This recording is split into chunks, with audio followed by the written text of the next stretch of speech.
महमूद एक रेक्टेंगल यानी मुस्ततिल ठाहियो आहे जंहिंजी वेकर 6 सेंटीमीटर आहे ऐं ड्रैग 4 सेंटीमीटर आहे। हीअ असां वटि रेक्टेंगल ठहियल आहे। मरियम हिकु रेक्टेंगल ठाहे थी जंहिंजूं साइडूं 3 गुना वधीक आहिनि महमूद जे रेक्टेंगल खां। ठीकु आहे। असां वटि सुवाल आहे कि मरियम जे रेक्टेंगल जो पेरीमीटर यानी अहातो केतिरो थींदो। तव्हां हिन वीडियो खे रोकियो ऐं ॾिसो इहो पाण करे सघो था। अचो त हिनखे हाणे चेक करे कयां। हाणे असांखे हिकिड़ो ॿियो मुस्ततिल ठाहिणो आहे। हाणे जेको असांखे मुस्ततिल खपे उहो हिन असां पेपर ते नथा ठाहे सघूं छाकाणि त उहो वॾो थींदो। असां हिकिड़ो ॿियो मुस्ततिल ठाहियूं था जेको मरियम जो मुस्ततिल हूंदो। हाणे मरियम जे मुस्ततिल जी जेका ड्रैग हूंदी उहा 3 गुना वधीक हूंदी महमूद जे मुस्ततिल खां। ऐं महमूद जे मुस्ततिल जी ड्रैग हुई 4 सेंटीमीटर त 3 गुना माना 3 सां ज़र्ब कंदासीं। त जॾहिं चेन खे 3 सां ज़र्ब कंदासीं त हुनजी ड्रैग थींदी असांजी 12 सेंटीमीटर। साॻियो ई कमु असां वेकर लाइ कंदासीं।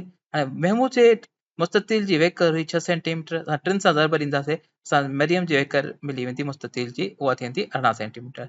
असांजी हिन जो जेको मरियम जो मुस्ततिल थी वेंदो उहो थींदो 12 बाय 18 सेंटीमीटर। हाणे हिन मुस्ततिल जो अहातो केतिरो थींदो, उहो थी वेंदो हिन सभिनी साइडुनि जो जोड़। ठीकु आहे। हाणे 12 में जोड़ कंदासीं 18, वरी सभु साइडूं हाणे 12 जे साम्हूं साइड थी वेंदी उहा 12 थी वेंदी ऐं 18 जे साम्हूं वारी साइड थी वेंदी 18 थी वेंदी।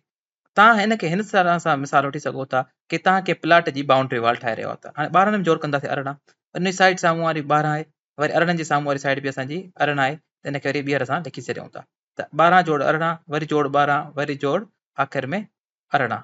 ठीकु आहे। उन खां पोइ जॾहिं असां 12 खे 18 जोड़ कंदासीं असांजो जवाबु ईंदो 30। असां हाणे 30 ॿ दफ़ा जोड़ थियल आहे, 2 दफ़ा 12 ऐं 18 आहिनि। ठीकु आहे। त 30 में 30 जोड़ कंदासीं असां वटि जवाबु ईंदो 60। त जेके 30 ऐं 30 थींदा 60 सेंटीमीटर। हाणे हिते हिकु दिलचस्प ॻाल्हि आहे कि तव्हां मरियम जे मुस्ततिल खे भेटा कयो महमूद जे मुस्ततिल सां। हाणे महमूद जे मुस्ततिल जो पेरीमीटर या अहातो केतिरो थींदो। हाणे 4 सेंटीमीटर साइड आहे, इन जे साम्हूं बि थी वेंदी 4 सेंटीमीटर, 6 सेंटीमीटर साम्हूं बि थी वेंदी 6 सेंटीमीटर।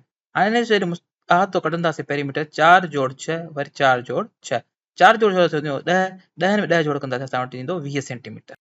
हाणे हिकु ॻाल्हि गौर कयो कि मरियम जे मुस्ततिल जो जेको अहातो आयो उहो 3 गुना वधीक हुयो महमूद जे मुस्ततिल खां।